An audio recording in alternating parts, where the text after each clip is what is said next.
একটা জিনিস মাথায় রাখো, যে পার্টগুলো অলরেডি শেষ, বাড়িতে একটু থিওরি পড়ার টাইম কমাও, কোশ্চেন বেশি প্র্যাকটিস করো।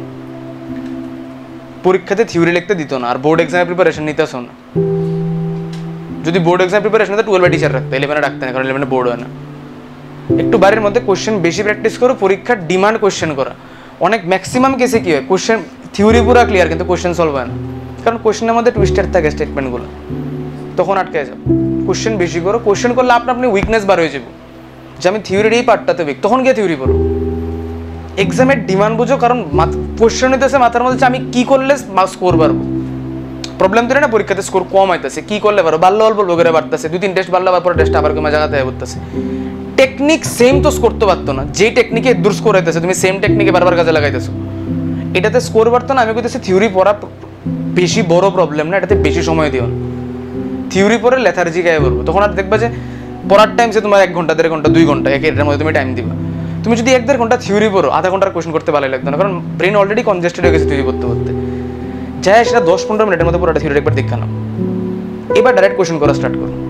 কোশ্চেন করতে করতে দেখবা কিছু কিছু থিওরির পার্ট এমন আছে এগুলো করতে লাগে না, অটোমেটিক এখান থেকে কোশ্চেন হইতেছে। আমরা কি করি, যখন থিওরি পড়ি এগুলোতে টাইম বেশি দিয়ে দিই, এরপর আর কোশ্চেন করতে ভালো লাগে না, লেথার্জি আয় পড়ে যে এখন কোশ্চেন করতে না পরে করুন, এটা করাইও না আর কোশ্চেন। শুধু বায়োলজির কথা কইতেছি না, ইন জেনারেল থিওরিতে পড়াতে টাইম কম দাও। প্রবলেম কেন কইতেছি দেখ, চ্যাপ্টার শুরু হয়েছে, first lecture, second lecture fine, Puja এবার আছে ক্লাসে 8 থেকে অ্যাটেন্ডেন্স, থিওরিটা মিস করছো এখানে। এবার যে মিস করছো তার বাড়িতে বই থিওরিতে টাইম বেশি দিতে হইব, থিওরিতে টাইম দিবা।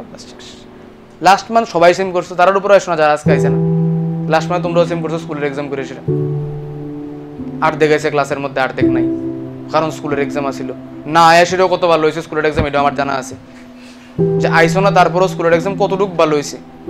যদি সব স্কোর জিজ্ঞেস করি হয় কইতে না, নয় মিথ্যা কথা কইবা, বাড়াই কইবা নয় মিথ্যা আনলে কইতেই পারতাম না, সবগুলো সাবজেক্টে কত কত আইছে।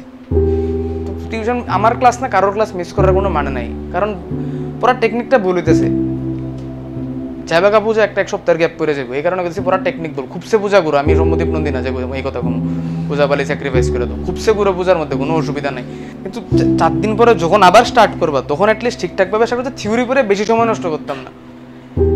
একটা লেকচার একটা পার্ট আমার কাছে ক্লিয়ার না, এর লিগে তোমার অ্যাপ্রোচ কি, আবার প্রথম থেকে পুরোটা লেকচার দেখা, ভিডিও, একদম বাজে কথা কইতে গেলে দিস ইজ ননসেন্স। আমি জীবনও করতাম না, আমি যদি স্টুডেন্ট থাকতাম এমন। আমার সময় ভিডিও লেকচার আসলে থাকলে আমি জীবন এটা করতাম না। আমার কোন পার্ট উইক আইডেন্টিফাই করা, এটা তো মেইন এইম, এর লিগে পুরো লেকচার দেখুন নাকি আমি ডাইরেক্ট কোশ্চেন করুম। টপিক ওয়াইজ ডিবিপি দেওয়া আছে ইয়ার মধ্যে, মডিউলের মধ্যে ভর্তি বই থাকে যেখানে টপিক ওয়াইজ কোশ্চেন থাকে। টপিক ওয়াইজ কোশ্চেন করতে গেলে সব টপিকে কিছু না কিছু ডাউট হবে। ভিডিও খোলো, শুধু টপিকটা দেখো ভিডিওর মধ্যে থেকে, যেই কাজটা 10 মিনিটে হয় এটার করে তুমি 2 ঘন্টা একটা লেকচার দেখতেছো। বাট 2 ঘন্টা লেকচার নিয়ে বসো, এটাও 2 ঘন্টা, সেটা না মাঝখানে 10 টাকা যায় করতেছে। আবার 2 দিন পরে আবার প্রথম থেকে লেকচার নিয়ে বসো, আবার 2 দিন পরে আবার প্রথম থেকে নিয়ে বসো, 10 মিনিট করে সেটা বারবার দেখা হইতেছে লেকচারের প্রথম পার্ট। বাট যেই পার্টে অ্যাকচুয়ালি প্রবলেম, এই পার্ট আইতেছেই না। আর যে 10 মিনিট বারবার দেখছো সেটা তো অলরেডি পারো, 2-3 বার দেখার পরে বোরিং লাগবে, এটা তো আমি জানি কি হয়। ডাইরেক্ট কাজ, পরীক্ষার ডিমান্ড কোশ্চেন প্র্যাকটিস করা, শুধু কোশ্চেন প্র্যাকটিস করো, করতে করতে উইকনেস বার করো। তুমি থিওরি পড়ে উইকনেস হিসেবে জীবন বার করতে পারত না।